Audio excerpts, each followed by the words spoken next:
In 1910, the guest received a cherished gift from her grandmother when she turned 18. It was a brooch featuring green garnets, diamonds, and ruby eyes, designed in the shape of a turtle. And when I turned 18, she had handed it down to me. Did she marry the boyfriend? No, unfortunately she didn't. I really don't even know what his name was. Crafted in England around 1890, this intricate piece was handmade with a gold frame. Known as demantoids, the stones were first discovered in Russia. More valuable than emeralds, these green garnets were favoured by the English and French jewellers. Also, to be worn as a pendant, the brooch is a symbol of good luck due to its turtle design. It is also highly desirable because it's of an animal form and the presence of demantoids. Today, the retail value of this multifunctional piece is estimated to be between. As a retail value today, you're talking about $12,000, $15,000. In Santa Fe, a belt buckle purchased from a gallery is believed to be the work of Charles Laloma. My husband was in Santa Fe and he purchased this from a gallery there, and he believed it to be by Charles Laloma. Charles Laloma, born in 1921 and passed away in 1991, is considered the foremost jeweler among Native American artists. Characterized by his distinct signature style, the belt buckle is identified as an authentic piece by Laloma. This style includes the use of natural minerals, innovative design, and vibrant composition of colors. Likely in the early 1990s, the buckle was acquired for approximately $700. Not in mint condition, it is highly patented from human contact, a feature that would likely have pleased Laloma. Despite the wear and the missing loop that holds the leather belt, the buckle remains highly valuable. Today, this Laloma belt buckle is estimated to sell for around I think on a retail basis, this would sell for $10,000. Wow. I believe if you wanted to go and insure this, maybe $12,500. Great. A lifelong antique collector, the guest's mother discovered a Chilliwack blanket from the Pacific Northwest coast. My mother was a lifelong student of, collector of, and eventually a dealer of antiques. She found this and she was intrigued by it because she looked at the fringe and saw that there was some sort of bark. Made by the Tlingit people, this blanket dates back to the 1910s or 1920s. It represents a rich weaving tradition that began in the early 1800s. Made from mountain goat wool and cedar bark, the blanket features a bear totem, symbolizing its significance to the clan. The natural colors from hemlock and urine highlight the year-long intricate creation process. Interestingly, the blanket has a seam down the middle, a feature that puzzled all. Despite this mystery, it doesn't appear to be a repair, but rather a curious aspect of the original craftsmanship. In today's market, this extraordinary piece could fetch between It would be about $8,000 to $12,000. Wow, really? Yeah. Yeah. Way to go, Mom.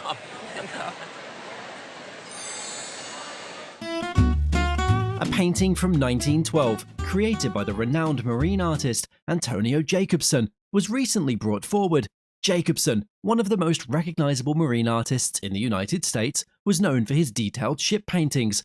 Originally acquired by the guest's great-grandfather, the painting has been in the family for generations. This painting, signed by Jacobson in 1912, includes his West Hoboken address, 31 Palisade, where he lived and worked. And as you say, it's signed down here, Antonio Jacobson, and dated 1912.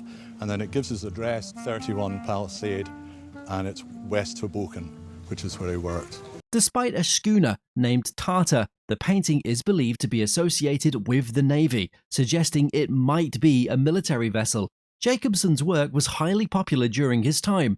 His house, with its view overlooking the Hudson River, offered him endless inspiration for his maritime scenes. This stunning Jacobson oil painting's value at auction is estimated to be between At auction, I would expect a painting like this probably to fetch somewhere between $6,000 and $10,000. Okay, wow, that's good.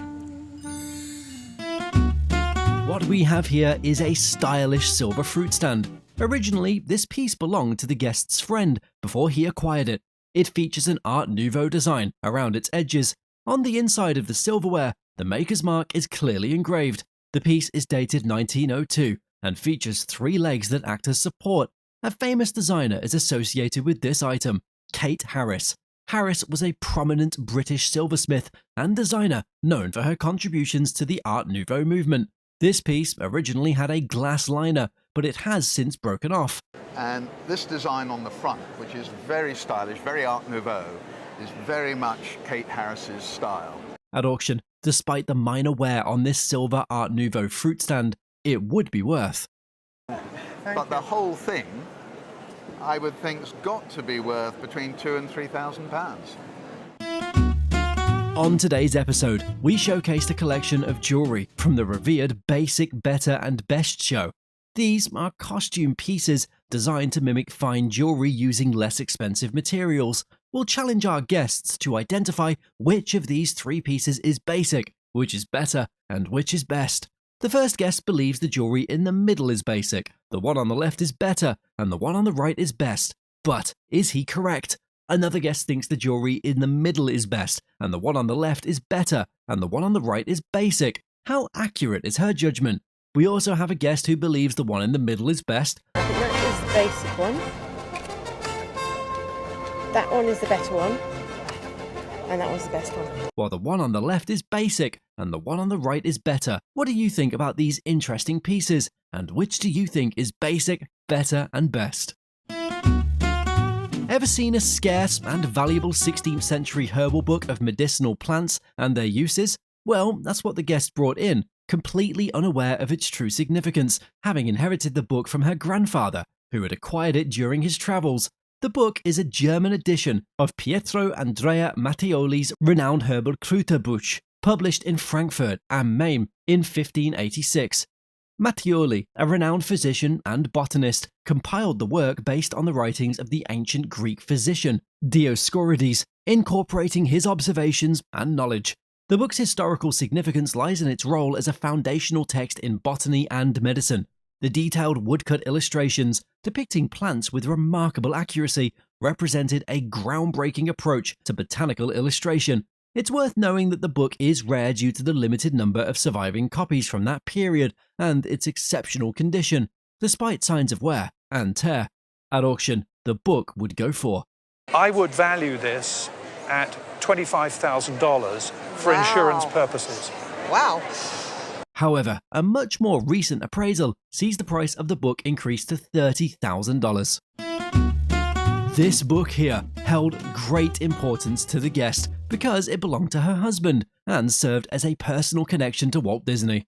Her husband was an animator who worked on iconic films like Pinocchio and Fantasia. The book's volume is a 1939 publication, which is of immense historical value. The book's significance and the value of Walt Disney's signature were crucial in revealing the item's true worth. The presence of multiple animators' signatures, including Walt Disney himself, transformed the book from a personal memento into a valuable collectible. Due to its limited edition status and the historical context of its publication during the golden age of Disney animation, the book is really rare. The combination of Walt Disney's signature and the association with the creation of iconic films like Pinocchio significantly placed the book's value at.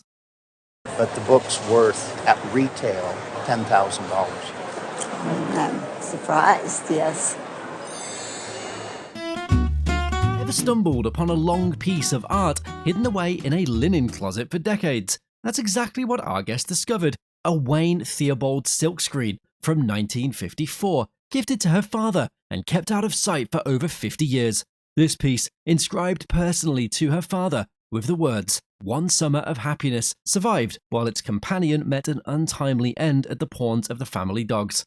Wayne Theobald, a celebrated American artist, is renowned for his impastoed paintings of confectionery, cakes, and iconic views of San Francisco, but this early work, dating back to the beginning of his career, holds a unique charm.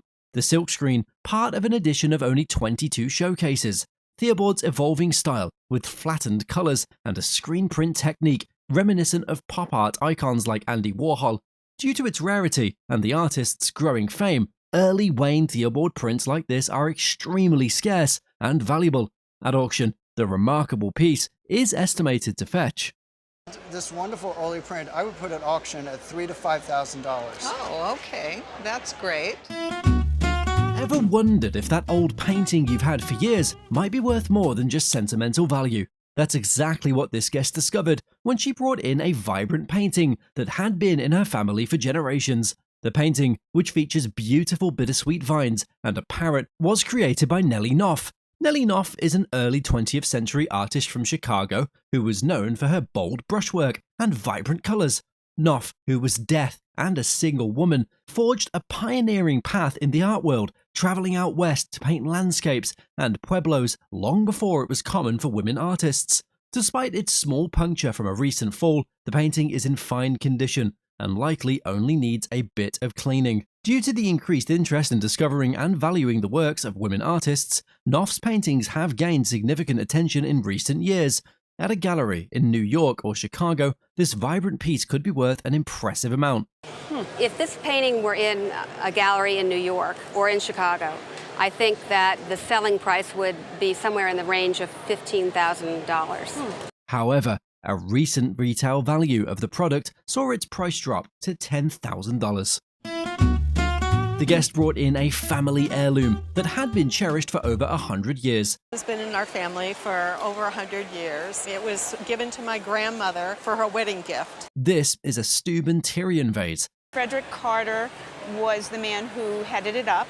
Frederick Carter was the mastermind behind creating these types of vases. Oh, that is so perfect because that just pulls all the little threads together. The vase's line, called Tyrion, refers to the imperial purple fabric worn by ancient Tyre monarchs. Interestingly, this vase shows more green than purple. Underneath the vase, there's a paper label with an inscription that says, and the paper label says Whitmore with the address in Omaha, Nebraska. Dating back to probably between 1916 and 1920, this Tyrion vase is in good condition after all these years. Although the guest has used this vase to store water, which has slightly disturbed the surface, it doesn't significantly affect the value. Fortunately, it's not visible because it's so opaque. Yes. But I did see it, and so for people who collect Steuben, that does matter. Okay. Tyrion vases come in various sizes, and this is a larger version. In retail condition today, it would be priced at, I would say, a retail value, given its condition, between $10,000 and $12,000. Oh my goodness! Featured today is a historic vintage gun, accompanied by a fascinating letter detailing its storied past. This heirloom has been carefully preserved and passed down through the guest's paternal lineage for generations. I know it's a Colt revolver, and it was given to my great-great-grandfather in about 1872. According to this letter, one Mr. Budd allegedly discharged this firearm at John Wilkes Booth as he escaped the scene of President Lincoln's murder. According to this letter, a bodyguard for President Lincoln and supposedly got a shot off at John Wilkes Booth during the assassination. And since then, the revolver has been passed down through my grandfathers on my father's side. John Wilkes Booth was an American actor, Confederate sympathizer, and assassin of President Abraham Lincoln. This firearm is a Colt Model 1849 pocket revolver, presented in its original case with what seems to be a complete set of authentic accessories. Research on the serial number etched into this firearm revealed that it was manufactured in 1962. I did a little bit of research on the serial number here and found out that the gun was made in 1862. The conflicting accounts of Lincoln's assassination between historical records and the letter creates uncertainty, which would influence the gun's valuation. In this outstanding state of preservation, the firearm's auction value would be. In this condition, at auction, I would estimate this pistol is worth about $2,000 to $3,000. Oh, wow. Before us is a magnificent birdcage automation, a true marvel of mechanical artistry. It has been a prized family possession, carefully preserved and passed down through the guest's lineage. This is a singing bird in a cage. It's been passed down in my family. I've had it for about 40 years. Originating from Germany, this singing birdcage automation is a remarkable example of early 20th century craftsmanship. With its incredibly realistic feathers, the bird appears to be alive, nestled in a beautifully crafted gilt metal cage, adorned with embossed motifs. At the cage's foundation lies the mechanism's aviation point, accompanied by indicators of its authentic origin and heritage. There was a big craze for these automatons around the turn of the century, And some of the finest ones were made by the French and the Swiss, but the Germans also made them. While still intricate, this piece is relatively simpler in design compared to its French and Swiss counterparts. Upon careful inspection, minor condition flaws become apparent. And it does have some condition problems. This one seems to be missing a berry here, and I'm not sure what was here. Do you have any idea? Down there either. Perhaps it was more feathers or some foliage. This fascinating automation is expected to fetch an auction estimate of. And so the auction estimate for this would probably be around $500 to $700. Wow. It belonged to her first husband and likely came from his family, rooted in Fort Boonesborough, Kentucky. This Hawaiian poi pounder is vital to native Hawaiian culture. Poi, made from taro, was vital in Hawaii, and the stone pounder was key for mashing it. Discover the essential tool that starts it all. Generally, they're called poi pounders. They use the poi and they grind it, and it's a food in Hawaii. Pounders were hand-shaped with a conical base and smooth handle for a secure grip. Some poi pounders were intricately carved, blending utility with artistry. The poi pounder symbolizes the sacred bond between Hawaiians and their land, honoring taro as a divine gift. Reflecting its cultural heritage and divine significance, the appraiser valued the item. A retail price for this would be in the region of about $1,800 to $2,200. Wow. Yeah. The guest brought a Chinese glazed pottery roof tile. He bought the tile at an antique market in Aberfoyle, Ontario in 1966 for $65 to $75. The curved base of the tile allowed it to fit on the roof, specifically on pagoda roofs that ended in a curve. Such tiles were often used to decorate fancier houses and temples with intricate features. Such tiles were typically placed along the edges of the roofline in Chinese architecture. It was likely made during the Ming Dynasty, around 1600 to 1700. The colors and details of the tile, including the glaze and the molding of the face, matched the Ming style. Interestingly, clarification revealed that the shawl was intended to be a turquoise blue, typical of Ming tiles, despite the tile's darker colors. It was noted that while such tiles were common, this particular one was a fine example. The appraiser estimated that the tile could fetch around. But a lovely one like this would probably bring at auction today around $1,000. Oh, isn't that great? So I think you've made a very good buy, and I think you have a great thing. As with every masterpiece, this exceptional work of art has a fascinating tale to tell. This painting is a stunning exemplar of the grisaille tradition, a beautiful topic. Grisaille painting is a style of artwork that uses a range of greys to create a highly detailed and realistic image. The term grisaille comes from the French word gris, meaning grey. As it happens, the museum has another iteration of this artwork on display, a discovery made by the guest. Came one day to look at the Jones exhibition, which is part of the V&A, and in about the third room, I saw it hanging on the wall. The scene is beautifully rendered, with cupids cavorting in joyful abandon. Duplicates are not unusual in the art world, and the comparison piece found by the guest is said to have a French provenance. But what I feel is that looking at the technique of this and the canvas and the quality of it, it is probably a later.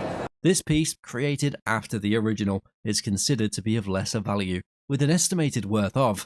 Now, in a sale, you get £2,000 to £3,000 for it. Well, I wouldn't want to sell it, but thank you anyway. Well, thank you for bringing it. It's the most amazing coincidence. Yes.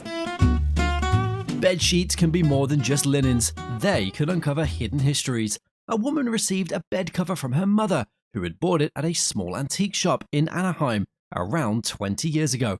The mother, an impulsive collector, bought it for under $100 and stored it under her bed. When the woman visited her mother, they pulled it out, and it turned out to be an early American bed cover, not a quilt as they first thought. The appraiser explained that the bed cover was likely from the early 1800s. It was probably made on the East Coast, possibly in Connecticut or Massachusetts. Outside is beautifully done in 20 squares, all depicting floral arrangements. The inside tells a wonderful story. It included symbols like an American eagle, a folk-style lion, and images of family members, indicating that the family was well off. The craftsmanship was impressive, although the piece was unsigned, which was unusual for something so well made. While examining the condition of the item, The appraiser said, I would say $22,000 to $25,000. Oh my God. Whoa, I almost took a tumble there.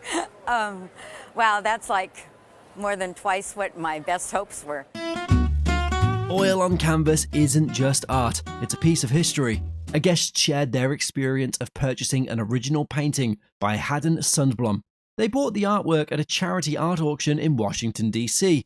This purchase was made in 1991 for $3,100. The painting was originally donated by the Coca-Cola Company to the charity in 1984. It is believed to have been created around 1965. Painting supposedly was done around 1965. Haddon Sundblom, as you point out. He is best known for his work in Coca-Cola, particularly for creating over 40 original Santa Claus paintings. The appraiser mentioned that this painting is an oil on canvas. It is cut and mounted on a green board with a white border. The painting has been modified, with one of the arms redone.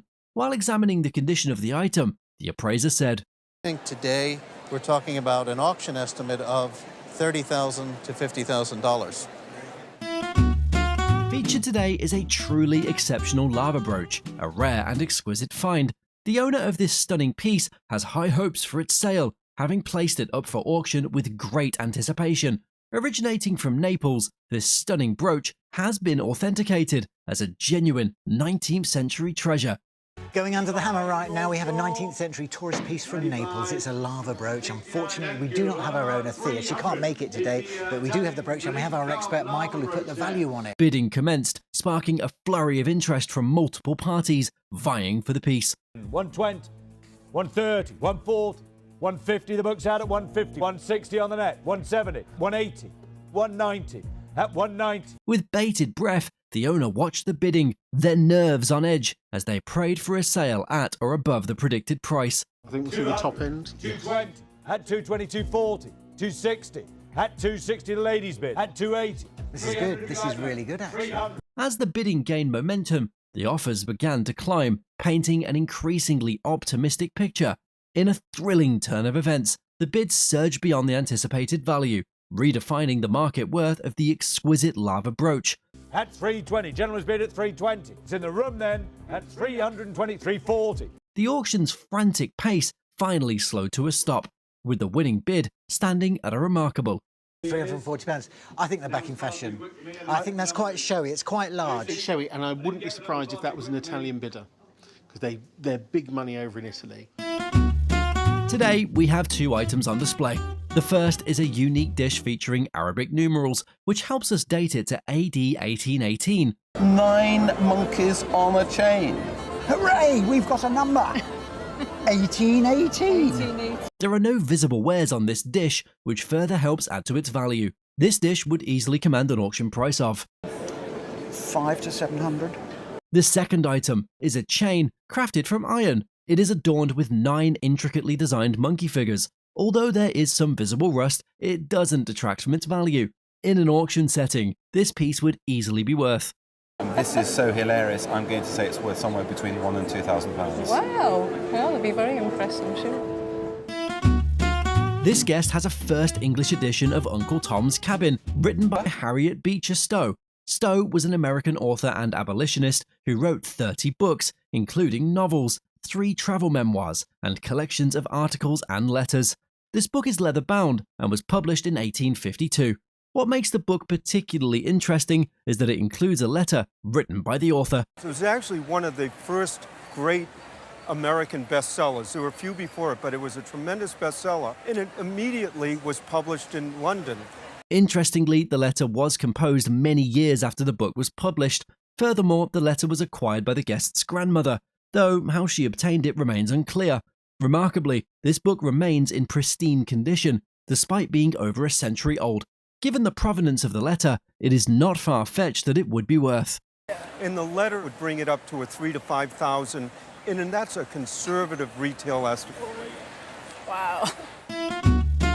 We have on the show today a sword that once belonged to our guest's great-great-grandfather. I brought in a sword that used to belong to my great-great-grandfather. And who was he? His name was Colonel John B. Reed. He purchased this sword in 1865 during a Civil War battle. The sword was crafted in Solingen, Germany, by the Klauberg Company. After he was wounded and held prisoner, the rebels kept his original sword, so he was shipped home to heal after he was released. The blade was originally gold washed, and we can still see traces of the gold wash. It features a silver handle, and the scabbard is adorned with brass mounts and intricate decorations applied atop them. Originally, this sword had a ruby set into it, but it has since been removed. It's made by a company called Clawbear. Really? And they made really high-end swords such as this one. They made them for Tiffany. Additionally, the sword's pommel cap is made of cast brass, and there was a small stone set at the very end of it. On the top mount, we can see an engraving with the name of the guest's ancestor. Considering its provenance, the insurance value of this sword would be. This is a sword that if I were going to insure it, I would insure it for $6,000. Okay, wow, that's great. This unique radio station theatre replica was crafted by the guest's second cousin. Barbara Cox was the name of the guest's second cousin, and she won a $1,000 prize in 1927 for this intricate piece. The piece was constructed from cigar boxes and was used to advertise WWII Radio. It features illumination and a miniature railroad station. Advertising WOC radio station and Palmer School of Chiropractic. Inside, there's a proscenium theatre with velvet curtains. There are also details like Iowa corn, which showcases the item's local connections. Radio history enthusiasts and collectors would find this piece particularly intriguing. At auction, a valuation for this finely crafted theatre replica would be in the range of. I could easily imagine this priced $1,500 to $2,500. Wow. It's really spectacular.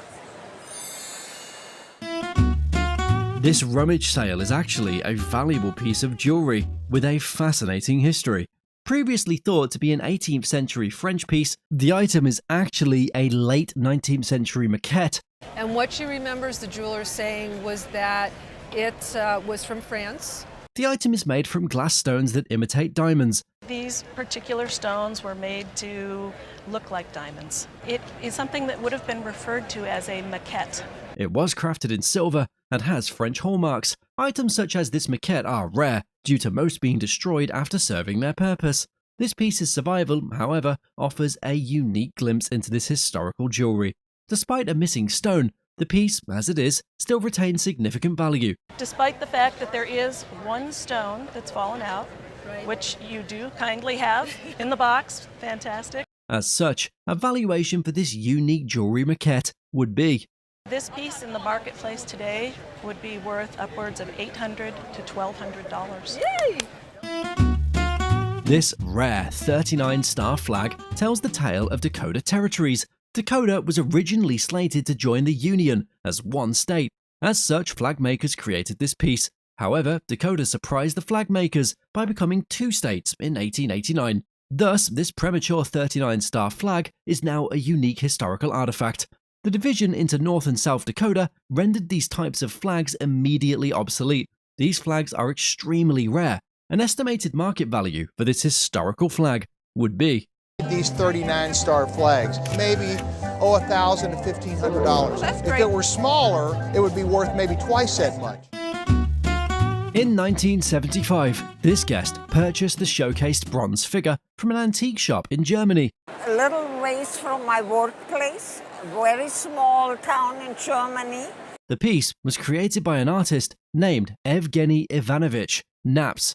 Naps was a Russian artist active during the late 19th century and early 20th centuries, known for his landscape paintings and depictions of Russian rural life. The subject of this piece is a male figure, mounted majestically on a horse. At the base of this piece, the information of the Warhol foundry, where the artist's castings were done, is visible. Based on the casting marks, it was likely created between the 1870s and the 1890s. This is a high-quality bronze piece, and at auction, it would fetch a price of. I would say for auction, I would expect an estimate between $8,000 and $10,000. On display at the show is a Jade Box that was given to the guest when she was 10 years old. Given to me as a gift at the age of 10, and I won't say how long that was ago. I'm not going to ask. The piece includes white panels originally part of a Chinese belt, and these panels are a matching set. One side of the box features a central show symbol representing good luck. The opposite side displays an identical panel. The top of the box is adorned with panels depicting dragon designs. It also features a carved jade piece. The jade's color suggests it is a product of 16th century craftsmanship. Interestingly, the bottom of the piece bears an inscription with Edward Farmer's name. Edward Farmer was a prominent American decorator and dealer renowned for his work in the early 20th century. So what we're looking at is not just a regular Edward Farmer box. You're looking at one of the finest boxes Edward Farmer ever made. Mandarin beads from a necklace were used to create the box's supports. We can anticipate this jade box by Edward Farmer to be worth a staggering. This is worth, I would say, between $80,000 and $125,000. It's a lot of money. Yes, it is. This guest brought onto the show a vessel she purchased at an estate sale. I went to an estate sale and I stayed there all day, and all I came home with was this. At first glance, we can see the dog's head and human heads molded onto the surface of the piece. That's an exaggeration. And right away, that's giving us a red flag. Okay? This piece was designed to resemble the pottery produced in Colima, Mexico. Furthermore, authentic pottery from Colima would have been buried for thousands of years, causing manganese deposits to naturally emerge on the surface. In this case, however, the manganese deposits were applied to the outside. Based on these features, we can determine that this vessel is a reproduction rather than an original. Although it's not an authentic Colima vessel, it remains a beautiful decorative piece. Despite not being an original, this decorative vessel still holds value. On the decorative market, this piece is worth $200 to $300. This cherished wedding gift is a rare and valuable piece of Americana. My wife gave that to me for a wedding present 10 years ago in September. It was either her mother's great uncle or her mother's uncle that had it originally. Referred to as a mason bank, it is a classical mechanical bank from the 1880s to the 1890s. The bank's intricate design features a hod carrier and a bricklayer. Demonstrating its mechanism, it is shown how a penny travels from the hod to the hopper. What we do is we put the penny here in the hod of the hod carrier. This was the fellow who gave the cement to the bricklayer standing up here doing his work, and then when we push down this lever... This Excelsior bank is complete with its original key. It also retains all of its original parts and is in very good condition. For antiques like this, condition is very important in determining their value. It has all the original parts. Often the hod has been broken off or this hand has been replaced. One thing about banks, condition is the key. Right. At an auction, due to previous sale records, this bank would sell for, which is what I would rate this, sold for in excess of $3,700. Okay. So, this family heirloom flag tells a tale of maritime history and 19th century craftsmanship. It was originally flown at the guest's great-grandparents' hotel in West Sayville, New York. The flag is a U.S. Navy small craft ensign from the 1860s to 1870s. This is a U.S. Navy small craft ensign. This essentially, it's a boat flag. Key features on it include the hand-sewn construction and grommet size.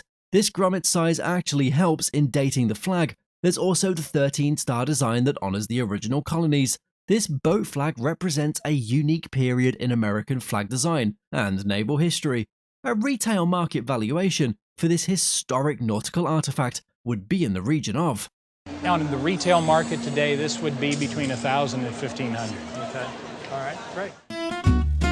This simple restaurant menu is now a unique piece of royal memorabilia. In 1959, the guest, a waiter at the time, served an unexpected pair of customers. The customers were the Duke and Duchess of Windsor. The Duke, once slated to be King of England, abdicated the throne to marry Wallis Simpson. He was also known as the Playboy Prince. I mean, he was dapper and debonair. Both royals graciously signed the menu, using their consolation titles of Duke and Duchess. Well, I'm sure you know the story of the Duke of Windsor. He was born 1894, son of George V. He was the oldest son and slated to become the next King of England once George died. This menu's significance is in the signatures of the royal couple. Another thing that enhances the menu's value is the guest's documentation of its history and provenance. An auction estimate for this unique piece of royal memorabilia is... I would value this, if I were going to put it in auction, for about $2,500 to $3,500. Really? The showcased item is a Kiowa lattice cradle made by the guest's great-grandmother. It's a Kiowa lattice cradle, and it belonged to my uncle. It was made by my great-grandmother, Warhol, before 1911. We also see a photograph of the guest's great-grandmother on display. This style of cradle dates back to around 1870, and this particular piece was crafted in 1911. It features leaf motifs around its sides, reflecting the influence of the eastern tribes from which the Kiowa originated. Typically, Kiowa cradles have different designs on each side, but this piece is unique in that it has the same designs on both sides. Over time, the rawhide used for the backing of this cradle has been removed. The string got old and it started breaking, so I had to redo the string. You have any idea of the value? A collector from South Dakota once offered my mother $100,000 for it. Really? But, Really? Okay. I don't know. Additionally, the guest has performed some minor repairs on the piece, which could significantly affect its value. Given current condition, this Kiowa cradle would be worth. I think in today's market, this cradle at auction or at a good gallery would be worth $25,000 to $35,000. Yeah. Today on the show, we have a pottery bowl that originally belonged to the guest's mother, from whom she inherited it. This item is a production piece manufactured by the Rookwood Company, circa 1929. Rookwood, in its heyday, from around 1890 until the 1929 crash, was an important manufacturer of decorative American arts pottery. They created various fashionable styles and types of pieces. The bowl features a blue glaze and was designed by artists who worked with Rookwood. Suspending the bowl are 3 elephant figures, which are a rarity. It is in very good condition, further enhancing its value. This rare piece of Rookwood pottery, in its current condition, would be valued at... that are worth anywhere close to $1,000, and the answer is no way. Okay, well great, thank you so much. A unique textile piece discovered in a Minnesota thrift store turned out to be a hidden gem with a significant historical value. Initially, the piece appeared to be a typical 20th century Scandinavian-inspired textile, often of little market interest. However, closer inspection revealed an exceptional quality in its subtle coloration and intricate weaving. The piece blends rose, fuchsia, blue-green, and blue tones, showcasing exceptional artistry rare in commercial textiles. Finding a signature in the corner bearing the initials MMF made the discovery even more remarkable. These initials belong to Marta Mas Fritterstorm, Sweden's leading textile designer and producer in the early 20th century. Curtain fabrics, all handmade, also rugs and carpet. I mean, she was of such prominence that she designed and manufactured the rugs that are used for the Nobel Prize ceremonies. She was known for her handmade textiles, including those used in Nobel Prize ceremonies in Stockholm, making it an extraordinary find. The esteemed retail value of the textile is between... I would place a retail value on a piece like this today of somewhere between $2,000 and $4,000. A World War II register from a Parisian hotel with over 4,000 signatures from 1944 to 1945 is historically significant. This historical document is more than just a list of military personnel, it also includes signatures from notable figures of the era. Among the signatures are Bing Crosby and Marlene Dietrich, showcasing USO members were also at the hotel supporting the troops. Notable signatures in the register include General James Doolittle and war correspondent Lowell Thomas. It also includes signatures from celebrities like Sonja Henie and Noel Coward. Even such notables as Sonja Henie. I notice here is Noel Coward's signature. It's a very distinctive signature. Each signature enhances the significance of this extraordinary record, capturing a unique moment during Paris's liberation. Acquired at an estate auction of Rosalind Russell's belongings for $350, the register was a recognized bargain. Given its historical importance and the famous names it contains, the estimated auction value of this register is now between... Something like this at auction would have an estimate of about $5,000 to $8,000. So I think you did very, very well.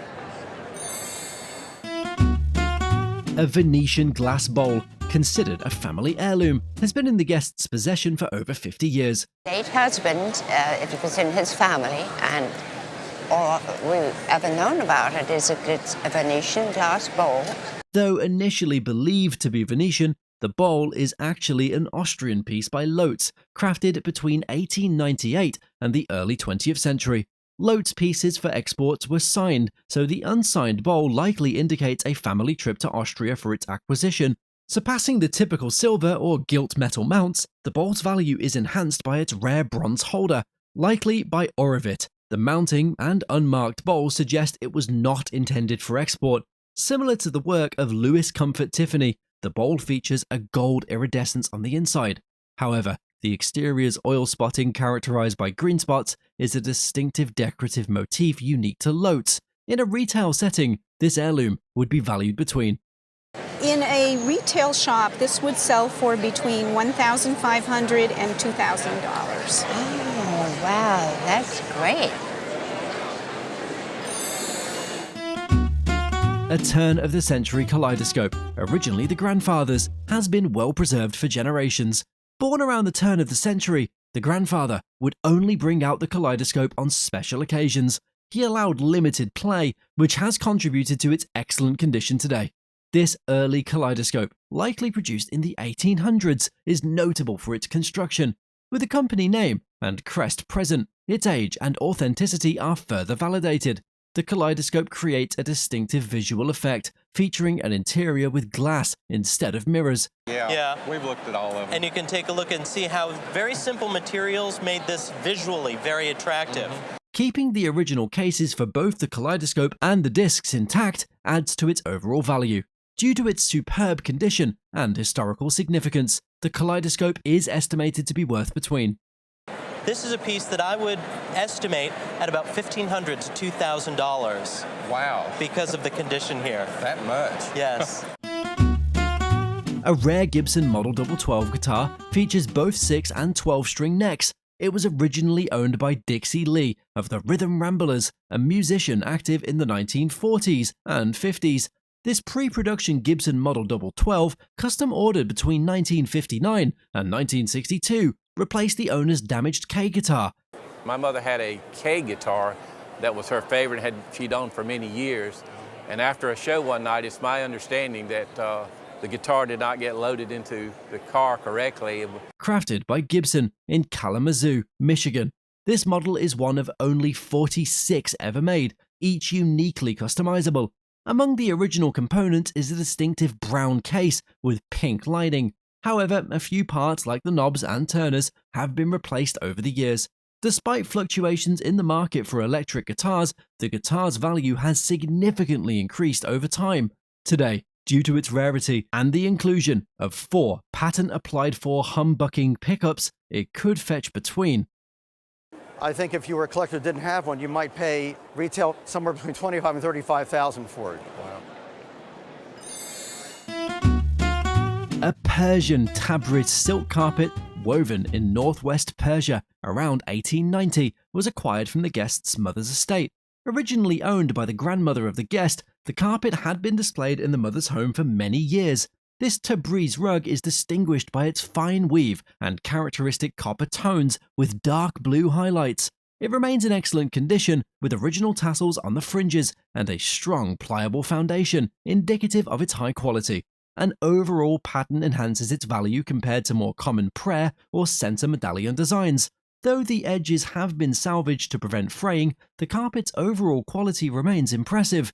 The edges have been resalvaged at some point in time. Yes, we sent it to Dallas, and they cleaned it, and then they put on these edges so that they wouldn't fray any more than the... And that was actually a very smart move on their part, because the ends and the sides are the first things on the rugs that...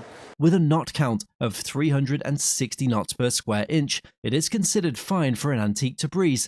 Purchased from the estate for $2,000, the rug is now valued between... I believe this carpet right now in the market, in auction, would bring between $10,000 and $15,000. Holy smokes. So, very good selection. It certainly is. An early Van Briggle ceramic pot, dating to around 1906, was acquired nearly 20 years ago. Initially bought as an umbrella stand, due to its unappealing colour, the pot's true value was concealed. With its distinctive robin eggs blue hidden beneath a layer of green, the pot reveals a striking colour once cleaned. It bears the AA mark and the Van Briggle signature, indicating its authenticity. This piece is one of the earliest and largest Van Briggle pots made before the 1912 ownership change. Its rarity and value stem from its creation, while Van Briggle was still actively involved in the business. Van Briggle's prestigious career, his study under Rodin, and his work with Rookwood add to the pot's exceptional value. The largest dated piece of Van Briggle I've seen. He died in 1904, but Anna, his wife, stayed with the company till 1912 when she sold it to some businessmen. This early Van Briggle ceramic pot, a rare and historically significant piece, is valued at. Believe it or not, it's a $10,000 pot. Really? Yeah. Oh, that's wonderful. That's Yeah. a lot more than we thought. That's and there's so much Van Briggle that's worth very little to nothing. An early Andy Warhol lithograph, dating to 1965, was acquired in the mid-60s from a friend who was a pop art collector. This print is an early Warhol piece, created for a 1965 exhibition of his flower paintings at Leo Castelli Gallery. With Warhol's signature in ink, the lithograph reflects his signature style of appropriating popular imagery. In this case, he used a photograph of hibiscus flowers from popular photography and added color to it. It was distributed in two forms, hand-signed and unsigned, with only about 300 hand-signed copies produced.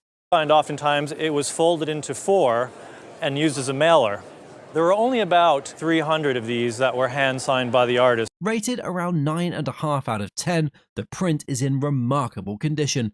Despite some minor water staining on the orange flower, the color remains vivid and the signature is strong. Today, the lithograph holds significant value, estimated at. Conservative replacement value on this, if you were to go out and buy it now, would be in the neighborhood of about $30,000 to $40,000. You're joking. No. Oh my God.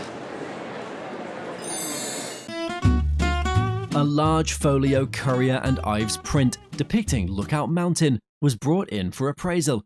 Here we have a picture of Lookout Mountain. This came out of your husband's grandmother's family, is that right? Yes, And they're from Lookout Mountain. Courier and Ives was a 19th century American printmaking firm known for producing hand-colored lithographs. The piece originally belonged to the guest's husband's grandmother's family, who were from Lookout Mountain. This connection makes it a deeply meaningful heirloom for the family. This particular print is noted for its striking portrayal of the American landscape. It also features a highly desirable image of a train, which adds to its appeal. Despite some spots needing cleaning, the color quality is excellent, contributing positively to its value.